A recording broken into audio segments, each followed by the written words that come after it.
ইয়া রাসূলুল্লাহি মা ওয়াজাদতু শাইয়া, আমি বাড়ি থেকে কিছুই আনতে পারলাম না নবী গো, আমি অনেকক্ষণ ধরে খোঁজাখুঁজি করলাম কিন্তু বাড়ি থেকে আমি কিছুই আনতে পারলাম না। নবীজি বললেন না, দেখো আবার যাও বাড়ি, উনজুর ওয়ালাউ খাতামান মিন হাদিদ, একটা লোহার আংটি যদি পাও ঠেলিয়েছো কিন্তু মোহর দিতে হবে, বাড়ি যাও। ফের বাড়ি চলে গেলেন। বাড়ি যাওয়ার পর আবার খোঁজাখুঁজি করতে লাগলেন, দেখে কিছু পাই কিনা। নবী বললেন, সামান্য একটা লোহার আংটি তুমি নিয়েছো, চাঁদের আংটির কথা বললেন না, সোনার আংটির কথা বললেন না, হীরা মুক্তার আংটির কথা বললেন না, সামান্য লোহার আংটির কথা রাসূল বললেন। ও আল্লাহর বান্দারে, যদি তুমি একটা সামান্য লোহার আঙ্গুঠি আনতে পারো, ওই আঙ্গুঠি মোহর করে দেব। যাও তুমি বাড়ি যাও, একটা তুমি লোহার আঙ্গুঠি নিয়েছো। সেই সাহাবী আবার বাড়ি চলে গেলেন, আবার খোঁজাখুঁজি করতে লাগলেন, দেখি একটা লোহার আঙ্গুঠি পাই কিনা। এবার খুঁজতে খুঁজতে খুঁজতে খুঁজতে অনেকক্ষণ ধরে খোঁজাখুঁজি করলেন কিন্তু ওরে সুবহানাল্লাহ, একটা লোহার আঙ্গুঠিও পর্যন্ত পেলেন না। এবার নবী কেসে বললেন, ইয়া রাসূলুল্লাহ, অনেকক্ষণ ধরে আমি খোঁজাখুঁজি করলাম নবী গো, কিন্তু আমি একটা লোহার আঙ্গুঠিও পর্যন্ত আনতে পারলাম না। এবারে নবী বললেন, তাহলে কি হবে? তুমি তো কিছু আনতে পারলে না, কেমন করে তোমার বিয়ে হবে? তখন সে সাহাবী বলছেন, ওয়ালাকিন হাযা ইজারি, নবীজি আমার পিন্ধনে এখানটা লুঙ্গি আছে। রাসূল বলছেন, মা তাসনাউ বিজারি, আরে লুঙ্গিতে কি হবে? বলছে, আমি দুই ভাগ করব, এক ভাগ পরনে রাখবো, এক ভাগ তাকে মোহর দেব। নবীজি বললেন, না, লুঙ্গিটা তোমার মোহর হবে না, কারণ একটা লুঙ্গি দুই ভাগ করে যদি একটা ভাগ মোহর দাও তো আর কিছুই হবে না, ওড়নি দোপাট্টা চাদর কিছুই হবে না। আর তুমি যদি পরনে রাখো তো তোমার পিন্ধা হবে না, এই জন্য তোমার হবে না। এবার কিছুই আদা করতে পারলেন না, সে সাহাবী চুপচাপ মজলিসে বসে গেলেন। আমি তো আর দিতে পারলাম না কিছু, আর কি বিয়ে হবে? চুপচাপ বসা পর একটুখানি বসলেন, যে বাড়ি থেকে হাঁটতে শুরু করেছে। কিছু দূর যখন চলে গেলেন, নবীজি আমার তাকে ডাক দিয়েছেন, লোকটাকে ডাকো রে, লোকটাকে ডাকো। এবার তাকে ডাকা হলো। আল্লাহ নবী বললেন, ও সাহাবী রে, আমি জানতে পারলাম তুমি গরিব মানুষ রে বাবা, তোমার বাড়ি থেকে যখন একটা সামান্য একটা লোহার আঙ্গুঠি এলো না, তুমি যখন একটা লোহার আঙ্গুঠিও আনতে পারলে না, তাহলে আমি জানতে পারলাম তুমি গরিব মানুষ। তাহলে শেষের বেলাতে বলো, বাবা রে, মাজা মা কামিনাল কোরআন, তুমি কোরআন কিছু জানো কিনা? মাজা মা কামিনাল কোরআন, কোরআন থেকে তুমি কিছু জানো কিনা? কোরআনের কোন সূরা তোমার মুখস্থ আছে কিনা? কোরআনের কিছু আয়াত তুমি জানো কিনা বলো তো। এই সাহাবী, কোরআনের কিছু তুমি জানো? কোরআন থেকে কিছু সূরা মুখস্থ আছে?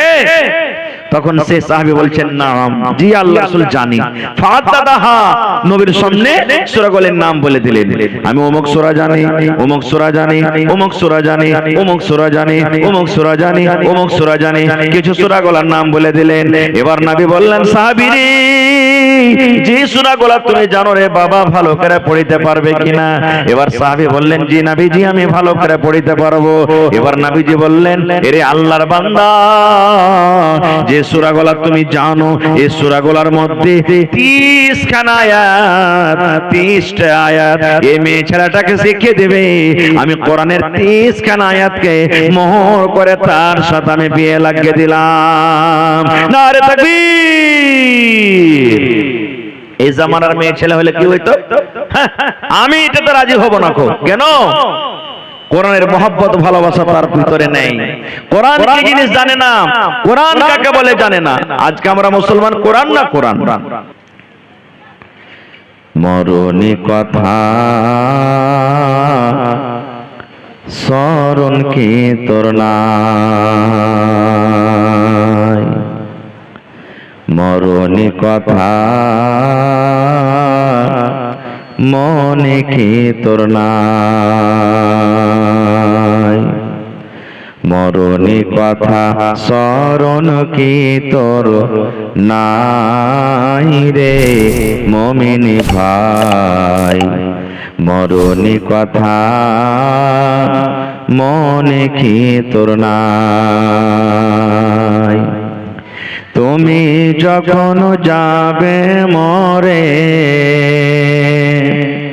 তুমি যখন যাবে মোরে নিয়ে যাবে খাটে করে, রেখে দিবে মাটির বিছা নাই রে মুমিন ভাই। মরণী কথা স্মরণ কি তোর নাই? মালো ধন পয়সা করি, মালো ধন পয়সা করি, থেকে যাবে দালান বাড়ি। মালো ধন পয়সা করি, থেকে যাবে পাকার বাড়ি। কিছুই তোমার কাজে আসবে না রে মুমিন ভাই। মরণী কথা মনে কি তোর নাই? মরণী কথা স্মরণ কি তোর নাই রে মুমিন ভাই? মরণী কথা স্মরণ কি তোর নাই? নারে তাকবীর। আজকে জলসার আমার যোগ্যতম শ্রদ্ধেয় সভাপতি সাহেব, উপস্থিত উলামায়ে কেরাম, সামনে বসে থাকা ইসলাম দরদি দিন দরদি ভাই ও বাবাজিরা, পর্দানশীল মায়েরা খালারা, সমস্ত তারিফ ও গুণগান সেই মহান আল্লাহ তাবারক ওয়া তাআলার জন্য, যে মহান আল্লাহ তাবারক ওয়া তাআলা আজকে আমাদেরকে এই দানিপুর গ্রামের এই হিফজুল কোরআন মাদ্রাসার এই জালসার পিন্ডালের তলাতে একত্রিত হয়ে বসে কিছু বলার ও শোনার তৌফিক দিয়েছেন। তাই আমরা সে আল্লাহ তাবারক ওয়া তাআলার প্রশংসা করি। অন্তর থেকে মুহাব্বতের সাথে সকলে পড়েন আলহামদুলিল্লাহ। একটু জোর করে পড়েন ভাই, আলহামদুলিল্লাহ। তারপর আমাদের শেষ নবী হযরত মুহাম্মদুর রাসূলুল্লাহ পড়েন সাল্লাল্লাহু আলাইহি ওয়াসাল্লামের পর অগণন দরুদ শরীফ শান্তির ধারা বর্ষিত হোক, আমিন। আল্লাহুম্মা সাল্লি আলাইহি আল্লাহুম্মা বারিক আলাইহি। বন্ধুগণ, আজকে আমি আপনাদের সামনে কোরআন মাজিদের দু জায়গা থেকে দুখানা আয়াত তেলাওয়াত করেছি, সাথে আল্লাহর নবী মুহাম্মদ সাল্লাল্লাহু আলাইহি সাল্লামের একটা হাদিস পড়েছি। সে আয়াত এবং হাদিসকে সামনে রেখে আমি আমার বক্তব্য ইতি করব। আমা তাওফীকি ইল্লা বিল্লাহ। আল্লাহর কাছে দোয়া করি রব্বুল আলামিন আমি যা কিছু বলবো যেন সহিহ হাদিস এবং কোরআন থেকে বলতে পারি এবং সাথে সাথে সকলে আমল করতে পারি, তার জন্য আল্লাহ আমাদেরকে তৌফিক দেন। পড়ুন আল্লাহুম্মা আমিন। ভাই মুসলমান, এই গ্রামটার নাম হলো কি? দানিপুর, নাকি? কথা বলেন একটু। জি, আমার মনে হয় যে এই গ্রামের লোক খুবই দানি, নাকি? মানে গ্রামের যে হিসাবে নাম, তো নামটার কিছু আগে পিছে মানে মতলব থাকে। এই দেখবেন বাঙালি একটা গাঁ আছে কচড়া গোপালপুর, কচড়া। তো হয়তো মানুষের ওই গায়ে কিছু এরকম আছে যে হয়তো কচড়া নাম পড়ে গেছে। কোন জায়গাতে আছে ঘোঁচাটোলা, গ্রামের নাম হলো ঘোঁচাটোলা। এই ধরনের এটা হলো ভালো নাম, দানিপুর। মনে হয় এই গ্রামের মানুষ খুবই দানি। তো আল্লাহর শুকরিয়া আদায় করি যখন দানি, একটু জোর করে পড়েন আলহামদুলিল্লাহ, আরো জোরে পড়েন আলহামদুলিল্লাহ। তাহলে আজকে বুঝতে পারবো যে অবশ্যই এর নামটা খালি দানি রেখেছে আর না অরিজিনালি দানি আছে। মেলায় মানুষ দেখবেন কাহারের নাম আছে রহমাতুল্লাহ, মানে কি আল্লাহ রহমত, কাহারের নাম রহমত শুন, আর ওয়ার দ্বারাতে যদি খালি একটা ভুল হয়ে যায় তো কি কইবে? বোকা কাহে করি, এমনি খালি নাম রহমত দিয়ে দেছে, তোর নাম রহমত লাগবে, তোর নাম হলো বলে কি বলে না? কাহারের নাম যদি বারকাত থাকে, ওর দ্বারাতে যদি কোনো ভুল হয়ে যায় তো কি কইবে? খালি নামই খালি বরকত, কামের দিকে কিছু নাই। তা আজকে ইনশাআল্লাহ এই আমার দানিপুর এলাকার মা, খালা, ভাই, বেরাদর যত আছেন, ইনশাআল্লাহ দেখাইতে হবে যে শুধু আমাদের গ্রামের নাম দানি নয়, অরিজিনাল আসলে আমরাই দানিয়েছে। পড়েন ইনশাআল্লাহ, জোরে পড়েন ইনশাআল্লাহ। আজকে হলো মাদ্রাসার জালসা, এটা হলো হিফজুল কোরআন মাদ্রাসা। সুবহানাল্লাহ, খুব এটা আপনার নসিব ভালো যেখানে একটা হিফজুল কোরআন মাদ্রাসা খোলা হয়েছে। ভাই আমার, আজকে আমরা মনে করছি কোরআন তো পড়িতে জানি যে মৌলভী সাহেব, কোরআন পড়াটা বড় জিনিস নাই ভাই, শুধু কোরআন শিখালাটা বড় জিনিস নাই। কেউ নেকি মনে করে কোরআন শিখে, কেউ তো হয়তো বিয়া শাদী হইবে কি হইবে না তখন দুই চারটা সূরা গালা শিখে না। দাদু নানা যারা মজাকে লোক আছে, ছেলে বড় হয়ে গেছে, 15 বছর 20 বছর হয়েছে, তখন ওকে মজাকে কইবে, হবে আব্দুল জব্বার কাল বাদ পরশু তোকে দেখতে আসবে, তুই যে একটাও কিছু পড়ালেখা করলি না, তো কি কহবি মানুষের সামনে, বে দুটো সূরা গালা শিখ না। তখন ওই যে বিহাটা যাতে হয়ে যায় কোন রকম, তখন ও টাইনা টুইনা হাত পা গোড়া করে ভাই দুটো সূরা শিখবে। এগুলার নাম শিখালাই ভাই। কত মানুষ কইবে জানেন যে মাওলানা আমার বেটি 3 ফিরা কোরআন পড়ে লিয়েছে। কয় ফিরা পড়েছে? 3 ফিরা কোরআন পড়েছে। কেউ এই রমজান মাস আসবে তখন কইবে আমার 2 ফিরান হলো জিবু, আর একজন কইবে আমার 5 ফিরান হলো জিবু, আর একবার কইলে ছেলে পেলে পারেনি তবে মিলিয়ে জুলিয়ে 3 ফিরান হলো জিবু। ভাইরে, কোরআন ফিরা দেওয়াটা জরুরি লাগে, কোরআনটা বুঝতে হবে, কোরআন বুঝতে হবে যে আল্লাহ তাআলা কি বলছেন।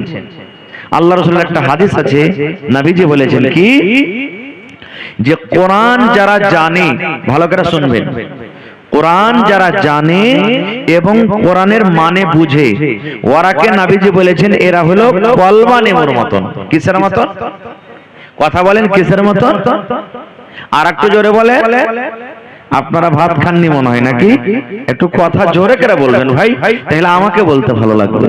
ভালো করে শুনেন, নবীজি বলেছেন যারা কোরআন জানে আর কোরআনের মানে বুঝে, কোরআন পড়িতে জানে আর কোরআনের মানে বুঝে, মাইক में थोड़ा आवाज बढ़ाइएगा ভাই। কোরআন যারা পড়িতে জানে এবং কোরআনের মানে বুঝে, ওরাকে রাসূল বলেছেন কলমা লেবুর মতন। কিসের মতন? সান্তলা নেমু আমরা খেয়েছি, খুব খাচ্ছি নাকি? কেন বললেন আপনি জানছেন? আপনারা যে বসে আছেন, একটা কোন ভাই যদি আশেপাশে যদি কলমা লেবু ছিলা খায়, তা আপনি বুঝতে পারবেন কি পারবেন না যে আঞ্জর পাঞ্জরে কেউ কলমা লেবু খাইছে কি খাই না? মন খানটা জরুর আপনার লালাইবে, শালা এক খাইলে আমাকে দিলে না, হ্যাঁ মানে কি আপনার মজা লাগবে, সেন্টটা পেলেন, আপনার লাভ হলো, শরীরটা ভালো লাগবে আপনাকে, কলমা লেবুর সেন্টটা ভালো। এরা হলো কে কারা? যারা কোরআন জানে এবং কোরআনের মানে বুঝে। এবার রাসূল বলেছেন কি, রে আমার উম্মত, যারা কোরআন জানে কিন্তু কোরআনের মানে বুঝে না, কোরআন পড়িতে জানে কিন্তু কোরআনের মানে বুঝে না, এরাকে নবী বলেছেন এরা হলো খাজুরের মতন। এরা কার মতন? খাজুরের মতন। কেন খাজুরের মতন বললেন? আপনারা জানেন খাজুর খাইতে মিঠা, কিন্তু এক পকেট খাজুর যদি আপনি একাই বসে খায় যান, আর আপনার পাঞ্জরে যদি লোক বসে থাকে, ওরা এক টুকরো সেন্ট নাকে পাবে না যে আমার পাঞ্জরে খাজুর খায়। পাবে কি? পাবে না। তাহলে আপনি খাজুর খাইবেন, খাজুর মিঠা আছে কি তিতা আছে, খাজুর খাইতে ভালো লাগে কি লাগে না শুধু আপনি জানবেন আপনি খাজুর খাইছেন। আপনার আঞ্জর পাঞ্জর যারা আছে এরা বুঝতে পারবে না কি লোকটা কেমন খাজুর খায়। কিন্তু নবী বলেছেন, হে আমার উম্মত, যারা কোরআন জানে এবং কোরআনের মানে বুঝে, এরা হলো কলমা লেবুর মতো রে, এরা হলো সান্তলা লেবুর মতন। সান্তলা লেমন যে খাইবে স্বাদ পাবে, সান্তলা লেবু যে খাইবে নিজে মজা পাবে, এবং ওর আঞ্জর পাঞ্জর যারা থাকবে ওরাও তার সেন্ট সঙ্গে তারা মজা পেয়ে যাবে। এই জন্য কলমা লেবু হইতে হবে। কি হইতে হবে? জোরে বলেন, কি হইতে হবে? হ্যাঁ, দেখবেন বড় বড় মোবাইলে এখন ভিডিও চলছে। সৌদি আরবের মানুষ আরবি বুঝে, কোরআন আরবি, ওরা যখন কোরআন মাজিদ পড়ে ওর চোখ দিয়ে ঝরঝর ঝরঝর করে পানি ঝরে। যেখানে আযাবের কথা আছে, যেখানে কান্দার কথা আছে, ওরা কোরআন শুনে শুনে কোরআন পড়ে কিংবা শুনে তখন কান্দন বাড়িয়ে যায়। কেন তারা কান্দন বাড়ায়, কেন তারা কান্দে? এই জন্য কান্দে বন্ধুরে, তারা কোরআন পড়িতে জানে এবং কোরআনের মানে বুঝে। আর আমাদের যদি এলাকাতে হাফিজ সাহেবেরা মসজিদে যখন তারাবির নামাজ হয়, রাত দিন কোরআন যদি গোটে খতম করে দেয়, তো আমার চোখ জায়গা একটু পানি ঝরবে না। কেন? আমরা কোরআনের মানে বুঝি না। বাড়াবে জি ভাই, কোরআনের আমরা মানে বুঝি না, অর্থ বুঝি না, তো কি আমাদের চোখ দিয়ে পানি ভরাবে? এই জন্য কোরআনের মানে বুঝতে হবে। ভাই আমার, আজকে আপনাদের মাদ্রাসাতে হিফজুল কোরআন, কত ভাই এটা মনে করে আমি এগুলো বিজনেস শুরু করে দিয়েছে, মাদ্রাসা করার কি দরকার? মুসলমান রে, মুসলমানের জান হলো মাদ্রাসা, মুসলমানের শান হলো মাদ্রাসা। আল্লাহর নবী যখন দুনিয়া থেকে চলে যাবেন, নবীজি ওই টাইমে বললেন, হে আমার উম্মত, তারাকতু ফিকুম আমরাইন, তোমাদের জন্য আমি দুটা জিনিস ছেড়ে গেলাম রে, তোমাদের জন্য দুটা কিতাব ছেড়ে গেলাম। যতদিন তোমরা মজবুত করে ধরে থাকবে, তোমরা পথভ্রষ্ট হবে না, গোমরাহ হবে না। সেই দুটা কিতাব কি? একটা হলো আল্লাহর কিতাব কোরআন, আর একটা হলো আমার সুন্নাত হাদিস। এই দুটা কিতাব যতদিন তোমরা ধরে থাকবে, কোনদিন তোমরা কিন্তু পথভ্রষ্ট হবে না। নারে তাকবীর! কিন্তু কখন পথভ্রষ্ট হবো না? কোরআন জানবো তাহলে তো ভাই, কোরআন শিখবো তো। আজকে 12 বছর 14 বছর হয়েছে, বহু দেখতে চলে এলো আমরা। কোচি কতটি পড়েছে রে বাবা, কোরআন কত জানো? পট করে সাইড থেকে ওর মা কিংবা বাপ কিংবা আর অন্য লোক কইবে, কইও না মৌলভী সাহেব, সিফারা পড়া খালি কোরআনে পা দিয়েছে, তোমরা দেখতে চলে এসছো। এই তো আমাদের পড়া, এগুলা পড়ে কোনো লাভ হবে না। কোরআন একটা এমন জিনিস, সুবহানাল্লাহ, কোরআনের মার্তবা, কোরআনের ফজিলত, কোরআনের মানা আমরা বুঝি না, তো ওর অন্তরে আমাদের মহব্বত মায়া কিন্তু ঢোকে না, মায়া ঢোকে না। যেদিন আপনার কোরআনের মহব্বত ভালোবাসা অন্তরে ঢুকবে, সুবহানাল্লাহ, সেই দিন কিন্তু দুনিয়ার কোনো কিতাব, কোনো গান, কোনো বাজনা আপনাকে ভালো লাগবে না, কোনো বাজনা ভালো লাগবে না। আচ্ছা আপনারা বলেন তো, আজকে যখন আমাদের ছেলে মেয়েদের যখন বিয়ে হয়, মোহর হয় কি হয় না? জোরে বলেন, মোহর হয় কি হয় না? কথা বলেন না জি ভাই, মোহর হয়। 5,000, 10,000 সোনা চাঁদি এই সমস্ত জিনিস মোহর হয়। এই জায়গাতে যদি কোনো লোক এসে বলে দেয়, ভাই আমি কোরআনের মোহর দিব তোমাকে, মানে কি? তোমাকে আমি 2 রাকাত, 2 রুকু, 1 রুকু, 1 পারা, 1টা আয়াত, 5টা আয়াত, 5টা সূরা শিখিয়ে দেব, দুনিয়াতে কেউ মানবে না। হ্যাঁ না, এটাকে মানা হবে না। কিন্তু আল্লাহ রাসূলের জামানাতে এরকমও ঘটনা ঘটেছে, গরীব সাহাবী কিছু নেই বাড়িতে, কোরআনের মহব্বত ভালোবাসা তাদের অন্তরে, তাদের সিনাতে ছিল, সেটা কি তারা মেনে নিয়েছে। এত তারা কোরআনকে বিশ্বাস করতেন, ভালোবাসতেন। এর প্রমাণ যেমন আপনারা জালসা শুনছেন, আল্লাহ রাসূলের জামানাতে একটা বৈঠক, এক মজলিস লেগে আছেন, নবীজি সেই মজলিসে আছেন, বসে আছেন, সাহাবায়ে কেরাম বসে আছেন, আর একটা বেটি ছেলে সুন্দর করে পর্দাশীল হয়ে নবীর কাছে চলে এসেছে মজলিসে, আর ডাইরেক্ট নবীকে বলছেন কি, যে তো আহবলা কানাফসি ইয়া রাসূলুল্লাহ। সাহাবায়ে কেরামের দল বসে আছেন, জামাত বসে আছেন, নবী আমার সে মজলিসে আছেন।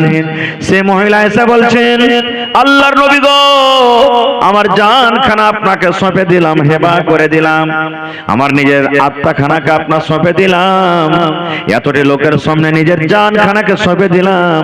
আপনাকে টাকা লাগবে না, মোহর লাগবে না, পয়সা লাগবে না, বিনা টাকাতে বিনা মোহরে আমি নিজের জান খানা সঁপে দিলাম, আপনি আমাকে বিবাহ করালেন।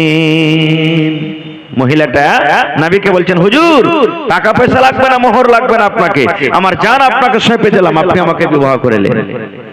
নবীজি কথাটা শুনে ওর দিকে দেখলেন যে মেয়েটা দেখতে কেমন, মাথার চানি থেকে নিয়ে পার তলা পর্যন্ত নবীজি এরকম করে নজর করে দেখলেন দেখতে কেমন। তাহলে হাদিস থেকে বোঝা গেল যে বিয়ে শাদী করবে ওকে দেখতে হবে।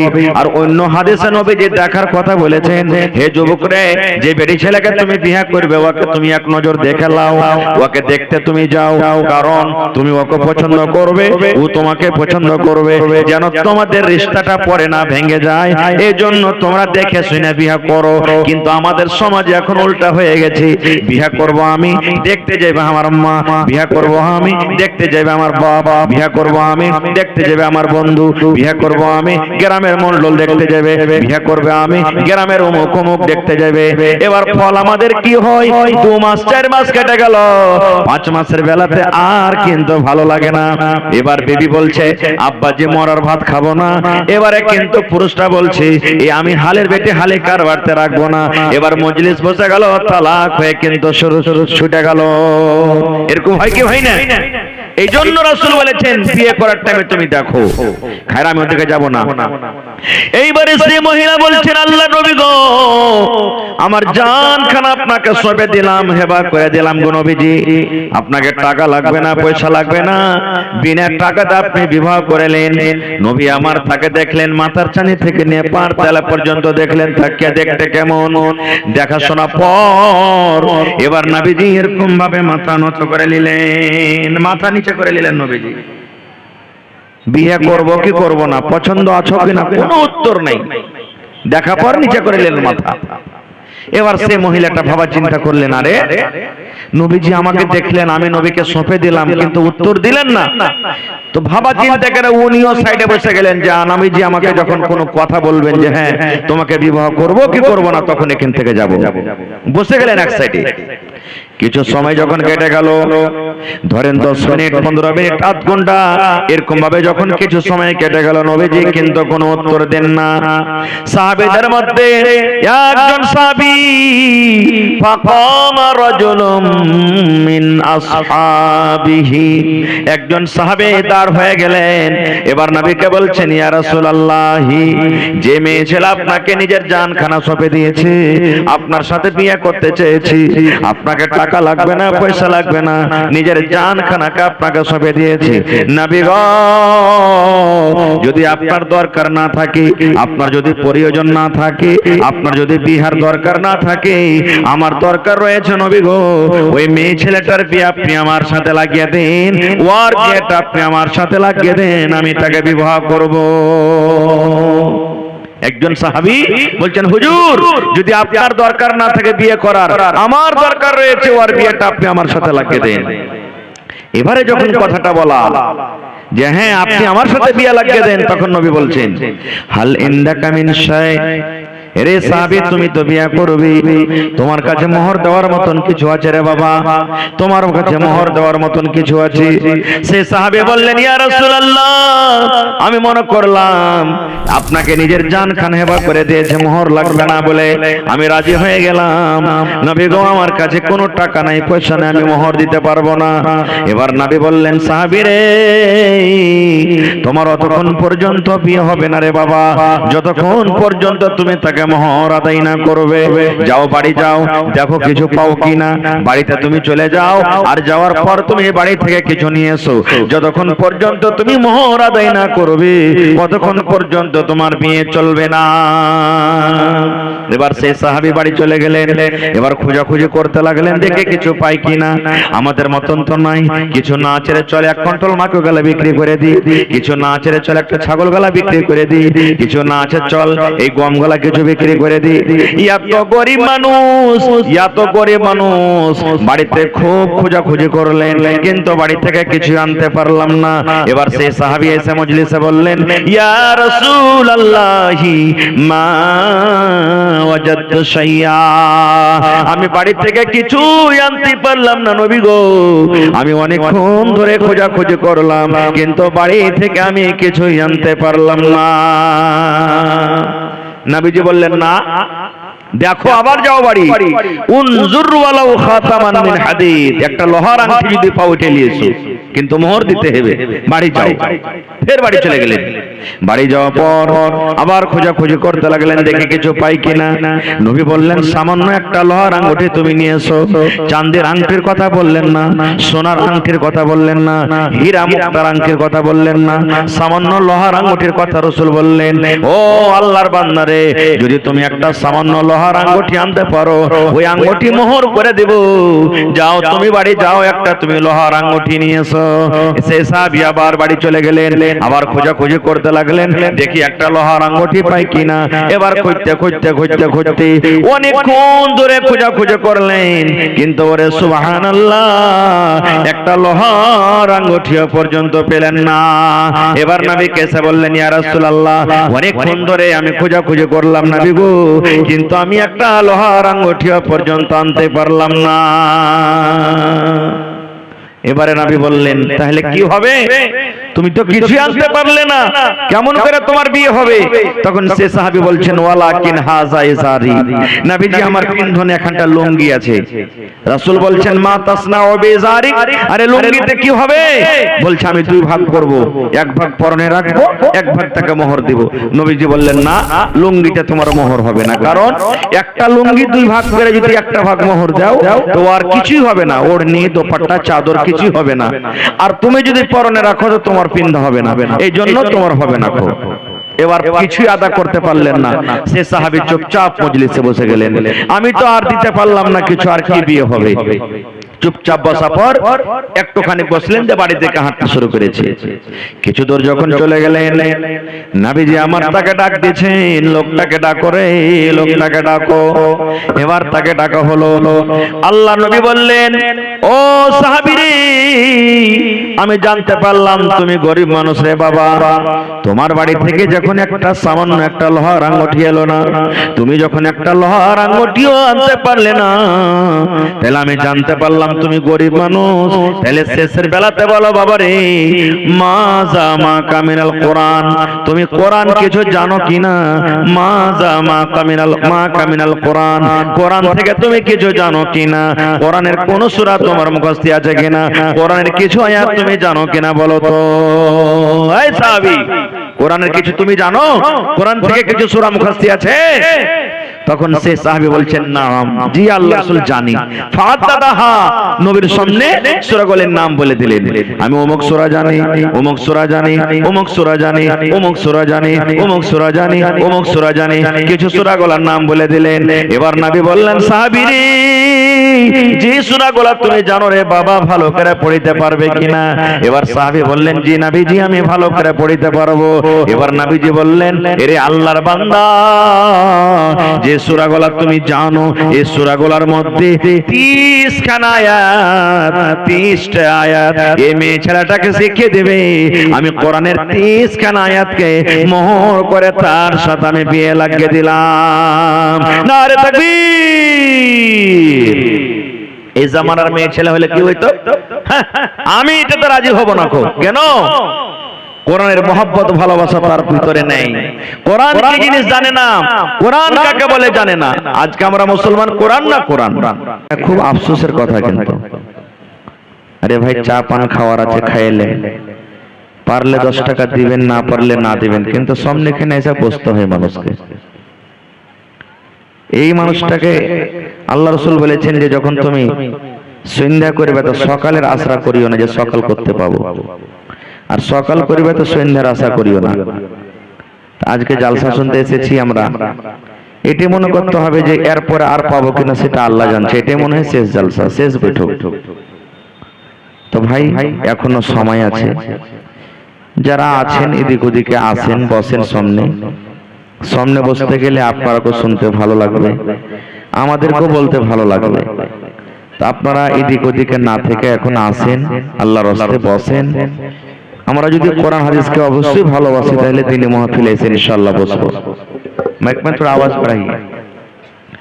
এবং মা খালারাও অনেক রাস্তাতে ঘোরাফেরা করছেন, ওই সমস্ত মা খালারাকে বলবো, আপনারাও নিজের নিজের জায়গাতে এসে বসেন, আপনাদেরও সুন্দর জায়গা করা হয়েছে, আসেন বসেন। আল্লাহ যেন আমাদেরকে এই জালসাতে বসার, বলার, শোনার, আমল করার, দান করার জন্য তৌফিক দেন। আল্লাহুম্মা আমিন।